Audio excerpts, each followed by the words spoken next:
Annyeong yorobun, sizlar Koreyadan ish qidirib, kompaniyalardan ish topolmayapsizmi yoki endi ishlar qidirishni boshlamoqchimisizlar? Nimadan boshlashni bilmayotgan bo'lsanglar, videoni oxirigacha ko'ringlar. Xo'p, chunki men ham yaqinda shu protsessni boshimdan o'tkazdim. Kompaniyaga topshirayotganda juda ham otkazlar ko'p oldim va ko'plab seminarlarga qatnashib bormoqdaman. Hozirgacha qatnashyapman. Kecha ham chet ellik studentlarni qo'llab-quvvatlovchi organizatsiya tomonidan o'tkazilgan seminarga borib keldim. Olgan bilimlarimni sizlar bilan bo'lishaman.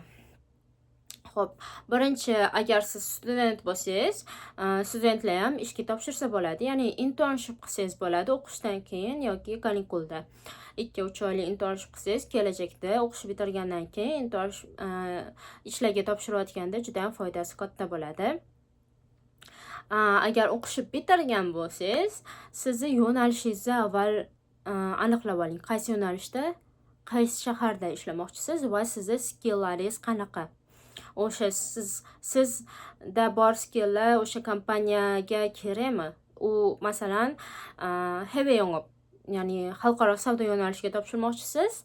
Qaysi skilllar talab qilinadi heavy yong'oqga? Bu yerda computer skilllari, ya'ni Microsoft Excel, Word, PowerPoint bilish, ingliz tili, koreys tili yoki yapon, ispan tillarini bilish ko'proq foydaliroq. Chunki Koreya ko'proq Yaponiya, Xitoy va Ispaniya bilan ko'proq ishlaydi. Boshqa, masalan, ingliz tilini bilishingiz qolgan Amerika yoki Yevropa davlatlarida ham juda ham foydali bo'lgani uchun ingliz tilini bilish majburiy. O'shaning uchun siz qaysi yo'nalishda ishlamoqchi bo'lganingizni va qanday o'sha yo'nalishda talablar qanaqaligini birinchi analiz qilib o'rganib oling. Keyin platformalarni topishimiz mumkin. Aniqlab olganingizdan so'ng, faqat ingliz tilini yaxshiroq biladigan bo'lsangiz koreys tilidan ko'ra, unda LinkedIn bilan Indeed platformalarini maslahat bergan bo'lardim.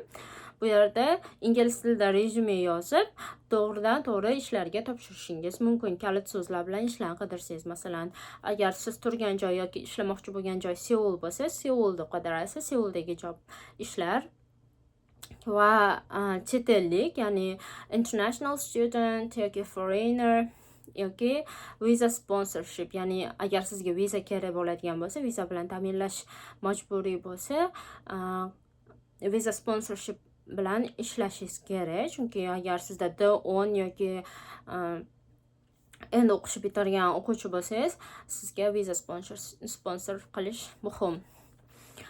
Xo'p, keyingisi Saramin va Job Korea saytlari. Saramindan ko'proq koreyslarning o'zi ham foydalanadi va uzoq muddatli vizaga ega bo'lgan chet elliklar ham foydalanganligi sababli u yerda viza sponsorship qilib berishlari ehtimoli kamroq. O'shaning uchun qidirayotganda viza qilib beradimi, yo'qmi? Bu ish chet ellik olyaptimi, yo'qmi? O'shani birinchi tekshirib, keyin apply qilishinglarni maslahat bergan bo'lardim. Job Korea va Cowork saytlari esa bular ko'proq chet elliklarga moslashtirilgan saytlar bo'lib, u yerda chet elliklar uchun ish e'lonlari ko'proq beriladi. Job Koreada ham koreyslar uchun ham e'lonlar beriladi. O'sha ishga topshirayotganda rezyumeni har bitta ishga moslashtirib topshirishingiz kerak. Ya'ni bitta rezyume, umumiy rezyume qilib qo'yib, hamma ishga topshirish yaramaydi. Chunki hozirda Koreyada chet ellik ishchilar ko'p, ishlamoqchi bo'lganlar ko'p, lekin ish o'rinlari kam bo'lganligi uchun kompaniyalar ham o'shalar ichidan chagisoga, ya'ni introduction partda yaxshi yozganlarni tanlab olib, o'shalarning ichidan intervyu olib, ularning ichidan ham eng yaxshisini ishga olyapti. Shuning uchun raqobat kuchli, raqobatbardosh bo'lib tayyorlanamiz. Keyingisi Cowork. Cowork esa bu juda ham 100% chet elliklar uchun mo'ljallangan. Bu yerda Coworkda ishlarda qaysi ishlarga qanaqa vizalar kerak, qanaqa vizalar qilib berishi mumkin bu kompaniya, hammasi haqida to'liq ma'lumot bor. Va faqat chet elliklarni oladigan kompaniyalar u yerga ishlarni joylaydi. O'shaning uchun bemalol hamma ishga siz yo'nalishingizga to'g'ri keladigan ishlarga topshirishingiz mumkin. Ishga topshirayotganda iroqso yozishda sizni arabayt qilgan ko'nglingiz ham muhim.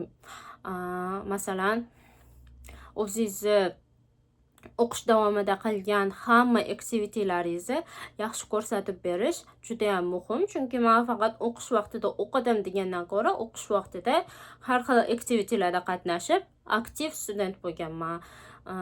Ya'ni liderlik qilmoqchi bo'lganman yoki lider bo'lganman. Shunaqa yoki har xil kurslar o'qib, o'zimni skilllarimni oshirganman. Shunaqa student juda ham shunaqa talabgor kandidat ko'proq ball oladi. Chem oddiy faqat universitetda o'qiganman degandan ko'ra, o'qish albatta muhim, lekin o'qish davomida aktiv bo'lish undan ham muhim. Yana sizlar bilmoqchi bo'lgan mavzular bo'lsa, kommentariyada yozib qoldiringlar. Keyingi safar vizalar haqida yoki kommentariyada ko'proq kelgan savollar bo'yicha video qilaman.